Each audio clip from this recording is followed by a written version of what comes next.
tudo bom?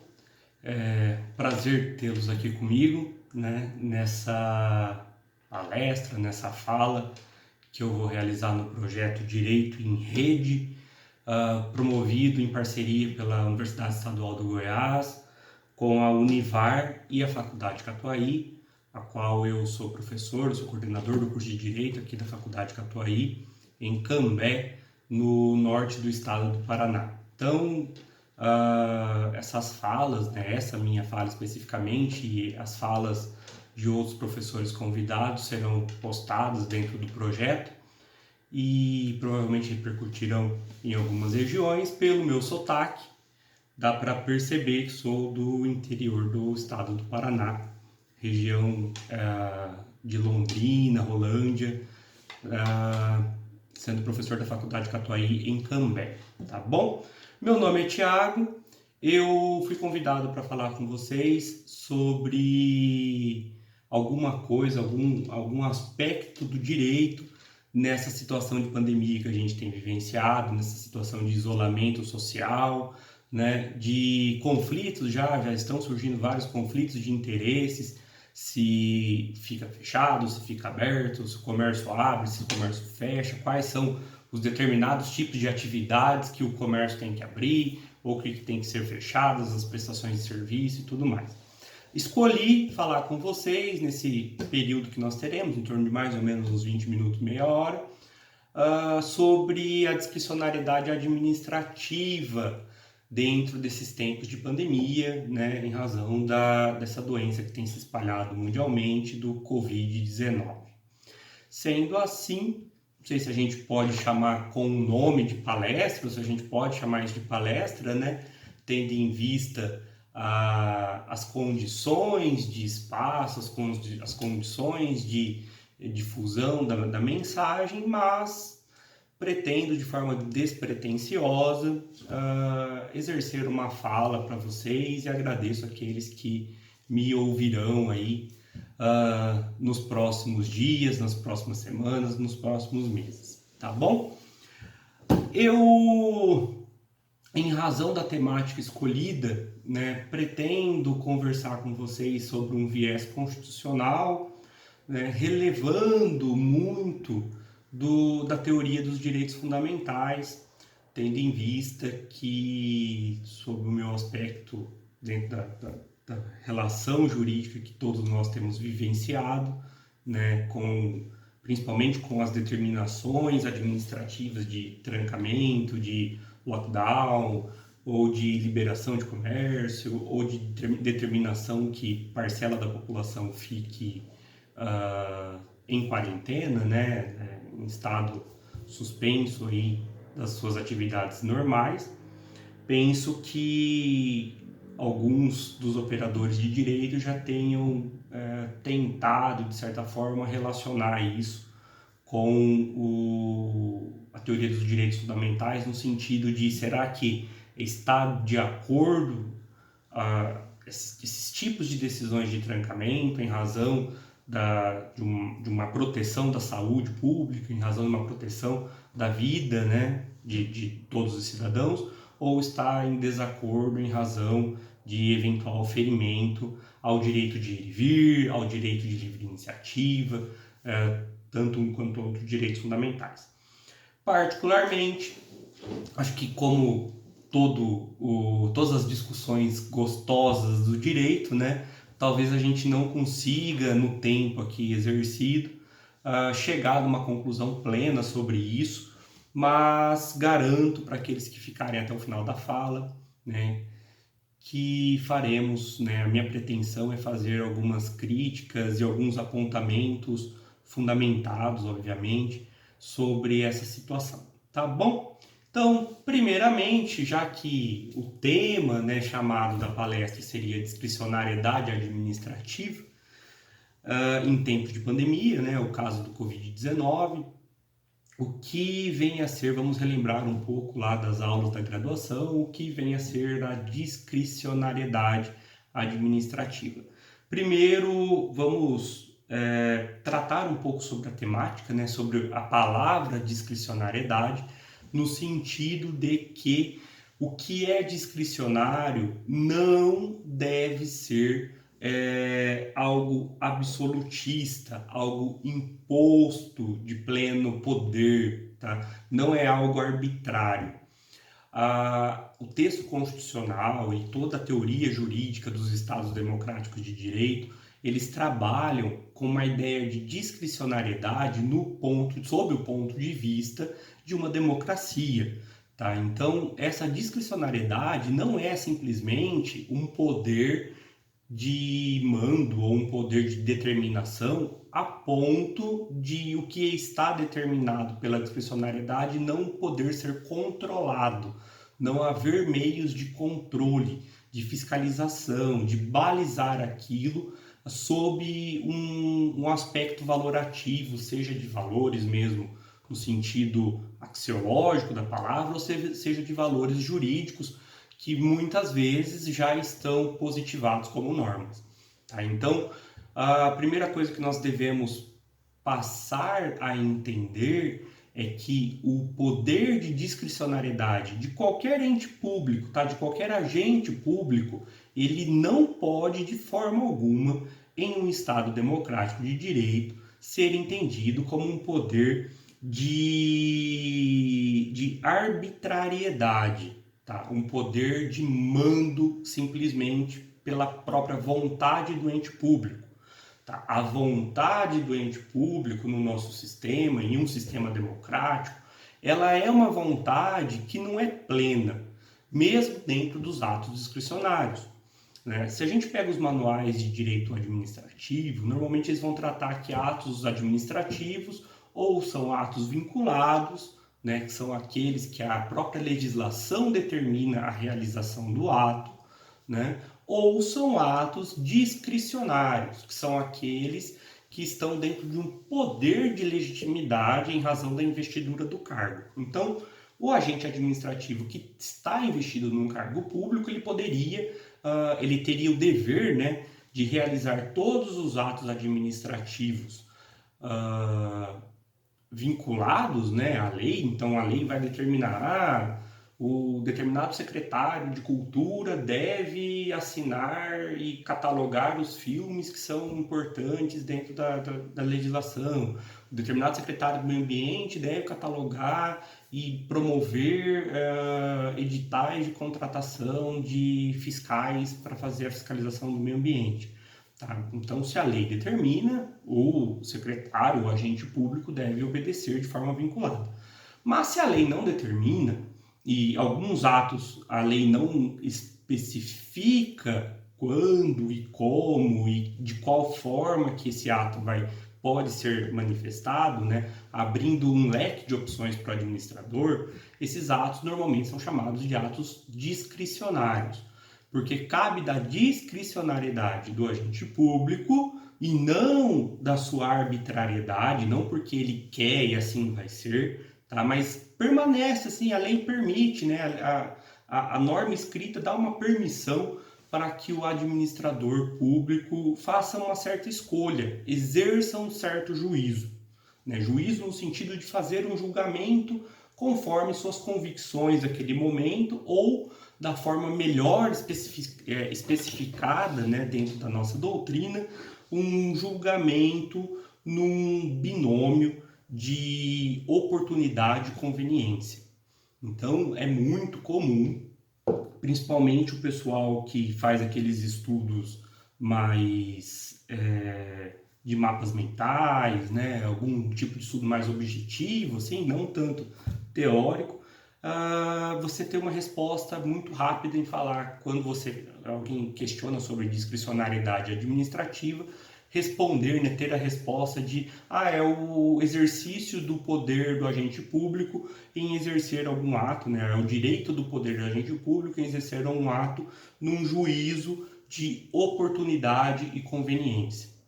Então, a legislação informando que cabe a competência daquele ato a determinado agente, ele exercer esse ato no momento que ele acha que é mais conveniente exercer, tá? No momento que ele entenda que o orçamento público ali está adequado, né, que as contratações dos pessoais já estão realizadas, que as políticas públicas já estão numa fase de implementação, né, dentro do ciclo de políticas públicas. Então, tendo em vista esse contexto, se torna oportuno exercer o ato.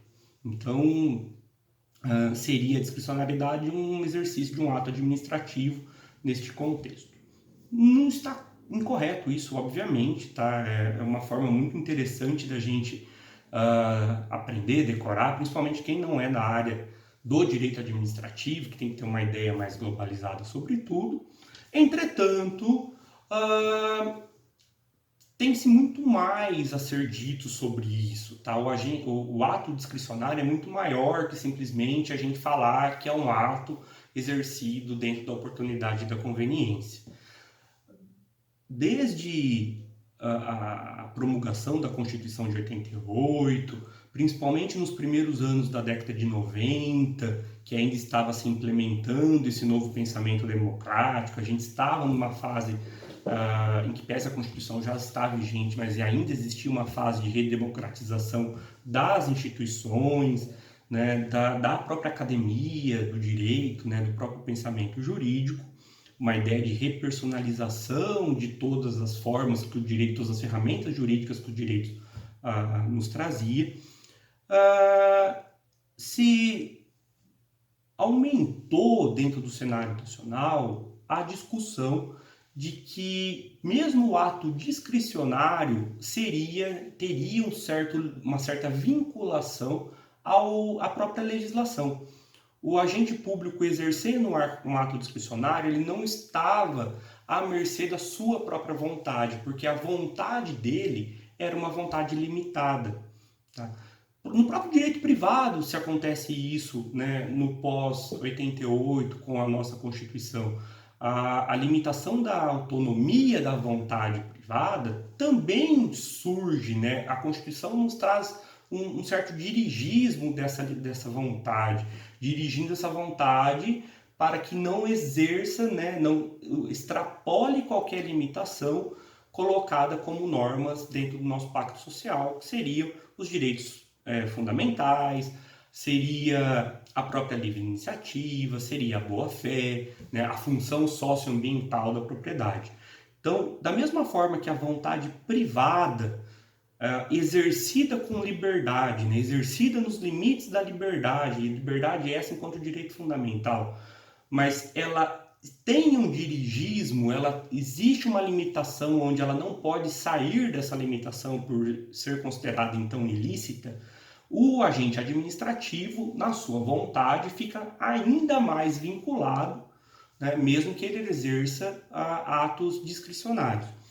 E essa vinculação a gente pode trabalhar dentro do artigo 37 da Constituição, né, o famoso LIMP, né, parecendo aquela aulinha da graduação mesmo, que vai tratar ali dos princípios que são próprios, os princípios constitucionais próprios da administração pública, a legalidade, a impessoalidade, a moralidade, a publicidade e a eficiência, né? Completando ali o mnemônico do LIMP. Esses princípios, independente das demais leis que vão vincular os agentes públicos, mas esses princípios vinculam todos os agentes públicos, toda a administração pública, né? Eu quero recortar para o momento da nossa discussão aqui, né, em razão do Covid, pelo menos dois desses princípios, tá? Que é o princípio da legalidade e o princípio da moralidade. Por que eu quero esses dois especificamente?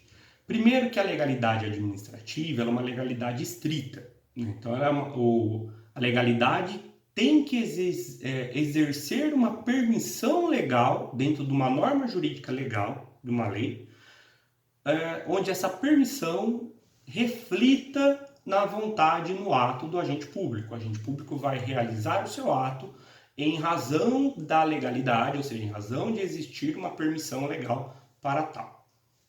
Tá? É diferente, como bem vocês sabem, da legalidade que implica as demais situações, né, as situações civis, as situações privadas, que eu posso fazer aquilo que a lei não me proíba, né? Para o administrador público, ele, para realizar qualquer atividade, ele deve ter um amparo legal permitindo que o realize. Tá? Essa é a nossa primeira situação. A segunda situação, e muito mais complexa dentro das discussões jurídicas, né, e discussões sobre assuntos jurídicos, mas realizados num plano vulgar do conhecimento, vamos chamar assim, né, realizado aquelas discussões de botequim, discussões de Facebook, de WhatsApp, onde todo mundo quer ser um pouco de jurista, mas falam sem certa base teórica.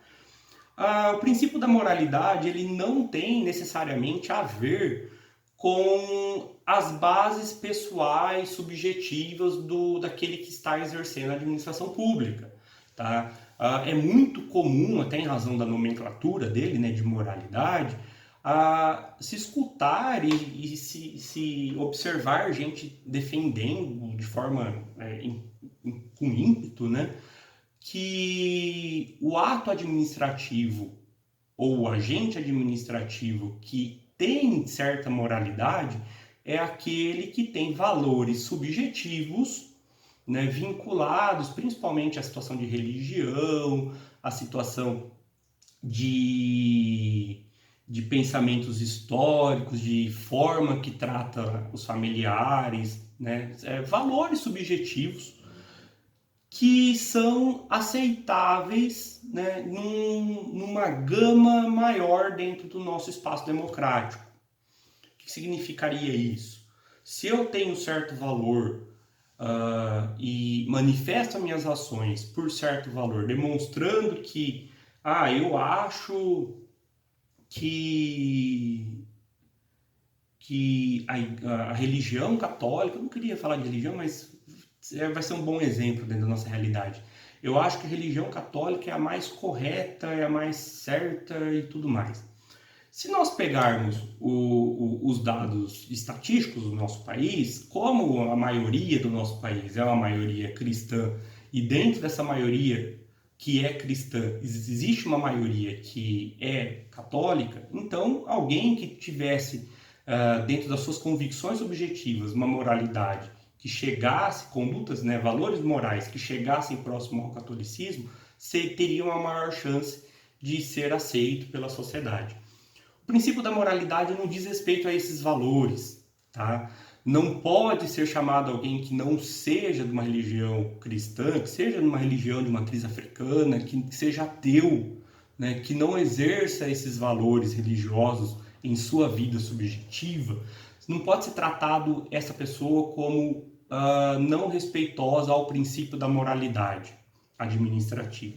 Porque a moralidade administrativa, lá do artigo 37, ela diz respeito a uma prática, por isso que é moral, né, de um conjunto de normas e valores, né, com tendências universalizadas. Né? Assim como toda moral, que vem a ser uma espécie de prática de um conjunto ético, o princípio da moralidade demonstra que o agente público, no exercício das suas atividades, deverá respeitar um conjunto ético superior à sua própria vontade, então limitando a sua própria vontade, por isso que não é exercendo uma arbitrariedade, onde essa vontade seria do próprio agente público, né? Então a discricionariedade demonstra um respeito ao princípio da moralidade, onde o agente público limita eventualmente a sua própria vontade para agir de forma prática, de forma moral, de acordo e fundamentado nos princípios jurídicos. Princípios jurídicos, princípio da legalidade para o agente administrativo. Então perceba que talvez uma correta interpretação, né, uma interpretação mais moderna, mais personalizada no sentido de ser a pessoa o principal objeto de tutela do direito após a Constituição de 88, perceba que o princípio da moralidade acaba demonstrando que o agente público, no exercício de suas funções e no exercício do ato discricionário, deve buscar um conjunto jurídico, e agir nesse conjunto jurídico de acordo com o interesse que esse conjunto jurídico demonstra. A doutrina do Celso Bandeira de Mello e outros tantos, depois eu até separei alguns livros aqui para indicar ao final da fala, como aqueles que tiverem interesse, obviamente, em continuar pesquisas e estudos sobre esse assunto, que possa buscar outros fundamentos aí doutrinários, tá?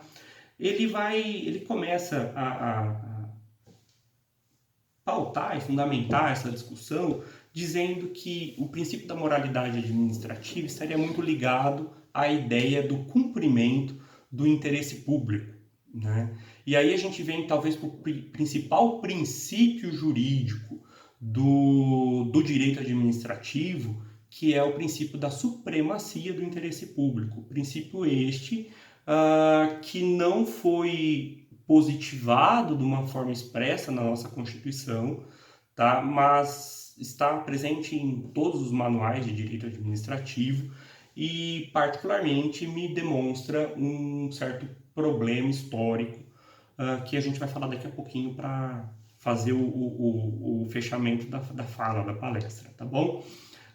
Então, o princípio da moralidade administrativa demonstraria, né, uma prática para cumprir, pelo agente administrativo, uma prática para cumprir o interesse público, interesse que dentro do nosso direito também sempre vai revelar um binômio de necessidade e adequação. Assim como no processo civil temos lá o interesse processual, que é o binômio da necessidade e adequação, o princípio da moralidade buscaria, né, então, essa prática dessa ética da administração pública, que seria a supremacia do interesse público, devendo, portanto, refutar, né, demonstrar a ideia da necessidade e da adequação. Seria imoral, portanto, o ato administrativo realizado pelo agente público, ainda que esse agente público seja investido, né, corretamente na sua função, ainda que exista uma norma própria que, então, cumprindo o princípio da legalidade, que coloque ali um juízo de oportunidade e de conveniência para que ele exerça um ato discricionário, esse ato discricionário deve cumprir, para justificar a sua moralidade, ele deve cumprir o binômio de necessidade e adequação. Se há necessidade de fazer uma contratação agora na época do Covid de máscaras, né, de compra de máscaras ou de novos médicos para o sistema de saúde, existe essa necessidade? Existe. Então, uma parte do binômio está correta. Qual que é o meio adequado para fazer esse tipo de contratação? Com o decreto, lá no comecinho da situação da pandemia no Brasil, com o decreto federal, que, na verdade, com a medida provisória, né, que determinou, agora fiquei com dúvida se foi decreto, acho que foi como decreto mesmo, teve tantas medidas provisórias, né, acabei não anotando no esboço aqui e fugiu, mas acredito que ficou como decreto do Senado, que determinou o estado de necessidade. Então, com o estado de necessidade, deixou de ser necessário a realização para contratações de serviços de todo o procedimento licitatório, de todo o procedimento lá da Lei 8666. Portanto, se encaixa o ato discricionário dentro do que a legalidade impõe enquanto limite, né, sendo esse ato praticado numa esfera de necessidade para o momento do momento que nós estamos vivendo, e praticado também como uma situação de forma adequada às contratações, estaria correto. Diferente seria, por exemplo, atos administrativos nesse momento que implicassem, né, e aí isso é muito possível de discussão, porque nós também tivemos discussão desse porte durante esse período, né, de atos administrativos que implicassem a contratação ou a investidura, né, na verdade não é um contrato público, mas a investidura de amigo pessoal do presidente da República para um cargo de direção da Polícia Federal, né, que gerou aí grande polêmica no cenário. Por que foi afastado? Ou qual seria uma das justificativas? O presidente tem o poder investido por lei para aquilo? Tem. Está correto esse entendimento que é poder do presidente. Ele, então, está cumprindo a legalidade? Está, não tem problema nenhum. O agente público ali, que seria contratado, ele tem valores subjetivos que são de acordo com o que se espera dele? Provavelmente tem. Tá? Mas a moralidade não diz respeito a essa situação dos valores subjetivos do agente. Diz respeito se existe necessidade de adequação. Havia necessidade de recontratação? Havia, porque tinha sido dispensado o anterior diretor da polícia. Entretanto, não era adequado para aquele cargo, não é adequado que seja alguém com a finalidade de prestar assuntos e prestar relatórios de forma mais pessoalizada ao presidente da República. Tá? Então, feriu ali a moralidade. Feriu mais um princípio, que é o princípio da impessoalidade, né? Tendo em vista que foi escolhido justamente por ser amigo pessoal.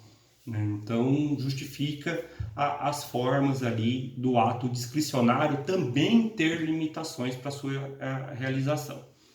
Dito isso, e passando agora para a última etapa da fala, né, para a gente criticar e pensar aqui como que se aplica o direito nessa época de pandemia, temos os entes, membros dos entes federados, né, os estados e os municípios e a própria União, realizando legislações, em alguns momentos conflitantes entre si até, sobre fechamento ou não de comércio, fechamento ou não de prestações de serviço, né, limitações ou não das atividades privadas e de exercício aí de pessoalidade, exercício de vida, vou chamar dessa forma, em razão da própria proteção à vida e à efetivação da saúde.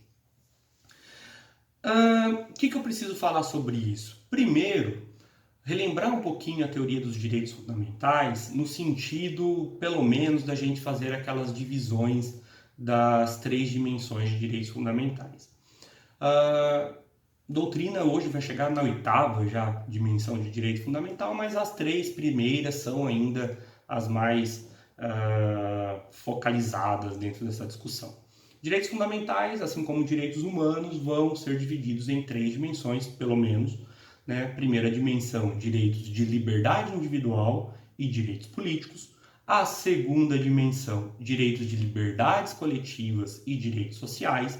E a terceira dimensão, direitos que a gente chama de solidariedade, né? Melhorando o termo da fraternidade, porque não é só a situação de irmãos, mas a situação de ser solidários a todos os povos, né? De colaboração dos povos, de proteção de minorias e daí por diante. Principalmente a primeira dimensão, que diz mais respeito à nossa problematização aqui, trata, né, de direitos onde o Estado assume o dever de não interferência, que a gente chama de direitos negativos. Então, o Estado positivando em sua Constituição, atendendo então à ideia da fundamentalidade formal, ou seja, está no texto constitucional, norma que atenda à proteção de direitos humanos com universalidade, com historicidade no seu conteúdo, né? Que atende então proteções de direitos humanos, atendendo a fundamentalidade material do assunto. Então, o direito fundamental, estando na Constituição, atendendo direitos humanos, sendo esse direito, né, colocado ali positivado, direitos de liberdades individuais ou direitos políticos, o Estado tem que criar meios de se abster de exercer controle. Tá? Obviamente, a gente não tem direitos fundamentais absolutos. Né? Existam quem fale que eu particularmente compartilho dessa ideia, né? que a pena de morte no Brasil, não, pena de morte, a situação da tortura, né, principalmente. Pena de morte ainda tem relativização dentro dos crimes de guerra. A situação da tortura seria um dos direitos que a gente pode tratar como absolutos no Brasil. Outra discussão, tá bom? Temos aqui o seguinte: dois direitos estão sendo, né, em todas as regiões brasileiras, limitados por normas normalmente criadas a partir do agente administrativo e não do agente político, formador e em exercício do poder legislativo, tá? Sejam vereadores ou sejam deputados estaduais, nas esferas municipal e estadual. O que acaba se fazendo? Aquele que exerce a função da República, do Poder Executivo, figuras dos governadores e dos prefeitos, por meio de decretos, que é o caminho mesmo, normativo, dentro do que eles podem, né, realizar, os atos que eles podem realizar, tem determinado o fechamento e a limitação de direitos de ir e vir, de locomoção, direitos de exercício de profissão, em razão de não poder estar ali realizando sua venda, realizando seu atendimento, e direitos de livre iniciativa, no sentido de direito fundamental econômico, de comercialização. Não que esteja errado essa ideia dessa limitação, porque nós temos ali uma preponderância da proteção à vida e da proteção à saúde. Afinal de contas, sem vida ninguém vai exercer livre iniciativa, né? Então, em razão dessa proteção da vida, né, o isolamento social, tem se determinado por meio de atos jurídicos manifestados pelos agentes administrativos. O STF, né, se manifestou no sentido de garantir a competência comum, né, a competência concorrente ali, em razão do artigo 23 da Constituição Federal, para que cada agente administrativo, ou melhor, né, do jeito que ficou na decisão, se vocês forem ver, não as notícias em razão das decisões lá da DIN 6341, mas se você for ver o teor da decisão, eles falam da competência dos municípios e competência dos estados, sendo em razão da urgência, né, aceito que os prefeitos e os governadores manifestem. Pois bem, a maioria das cidades tem mantido no Brasil somente a normatização do prefeito e do governador ali dentro do estado, né, obviamente, para os trancamentos e as medidas de proteção em razão da pandemia. Entretanto, historicamente falando, a função executiva é a função mais arbitrária dos poderes da República. Isso é história. A criação dos demais poderes e a própria criação dos direitos fundamentais, desde as primeiras cartas, né, de direito que surgiram lá na Inglaterra, foram, né, para limitar o poder arbitrário daqueles que exerciam o governo, que seria hoje parecido com o nosso executivo.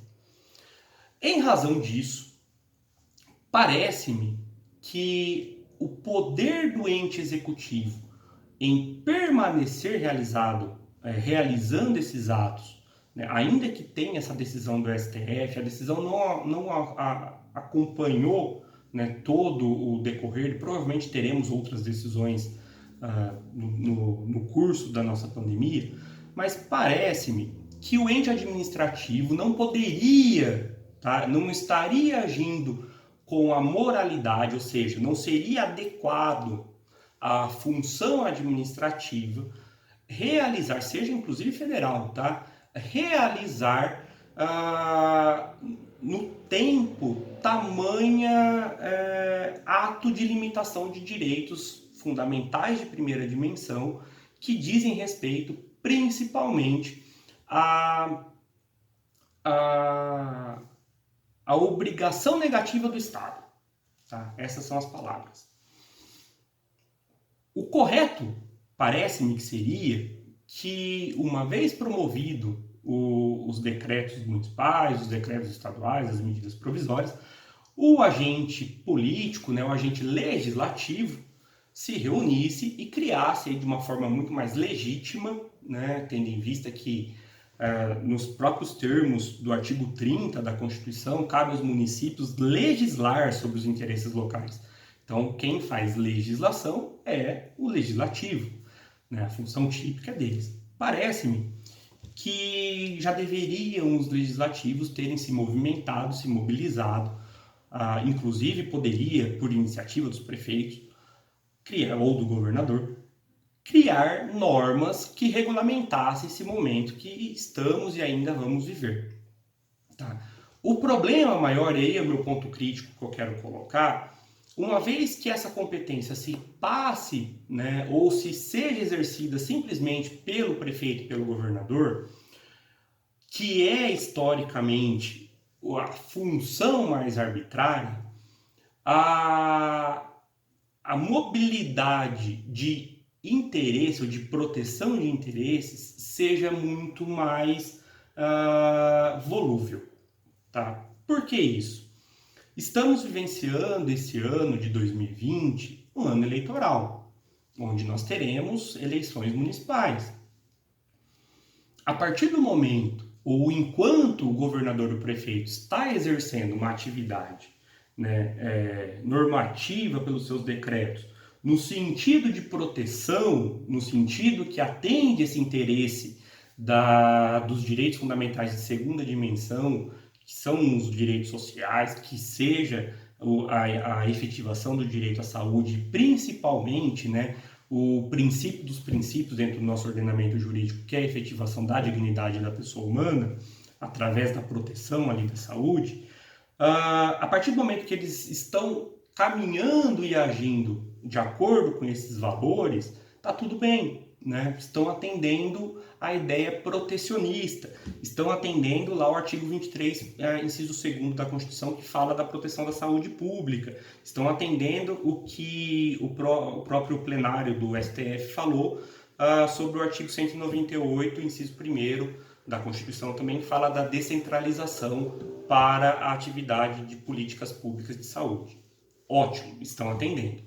Entretanto, e fica muito fácil para o agente administrativo do executivo realizar uma alteração no discurso e falar que a partir de agora não é mais interesse público porque a sociedade tem falado que queremos voltar para o comércio ou queremos voltar à nossa atividade produtiva porque já estamos cansados de ficar em casa dentro da quarentena. Os direitos fundamentais servem para limitar a nossa vontade. Tá? A nossa vontade não é essa plena.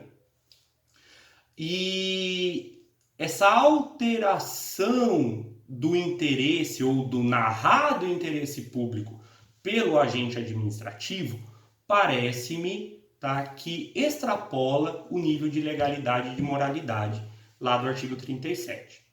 Tá bom? Em razão, tá, e respeitando os direitos fundamentais e a sua característica de historicidade, que surgem justamente para fazer limitação desse tipo de poder, dessa discricionariedade que não existe, tá, que é realizada como arbitrariedade, onde o executivo acaba falando, opa, a partir de agora, para garantir meus eleitores, eu vou determinar então que vou abrir o comércio. Ou a partir de agora, para garantir meus eleitores, eu vou determinar que existe um fechamento. E que isso não é realizado dentro do procedimento legislativo correto, né, que seria pelo poder legislativo. Bom, meu tempo já se esgotou. Eu gostaria aqui de fazer indicações de 3 obras para quem tiver interesse sobre esse assunto de discricionariedade. A primeira é essa daqui, ó. Tá? Não sei como que fica para vocês, se fica ao contrário ou não a visualização. É Discricionariedade Administrativa e Hermenêutica, do Luiz Henrique Madalena. Fala bastante sobre isso que a gente conversou.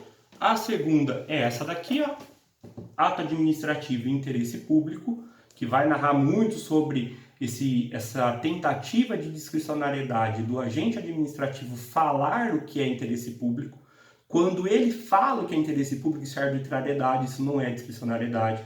O interesse público não pode vir da fala de qualquer agente público. O interesse público vem da legitimidade constitucional, tá bom? Do Felipe Gil França. E esse aqui, discricionariedade administrativa e judicial, do Jorge Zabud, também vai falar bastante sobre isso de uma forma até mais rica, maiorzinho, tá bom? Então, obrigado para quem ficou até aqui. Assistam as outras palestras dos outros professores, tá? Eu também vou buscar assistir todas elas. Qualquer dúvida que vocês tiverem, provavelmente o pessoal vai colocar meus contatos, pode entrar em contato comigo, siga lá no Instagram, mande e-mail que eu vou respondendo e vou batendo esse papo com vocês, tá bom? Se cuidem e obrigado por todos os organizadores, parabéns a todos, até mais, viu?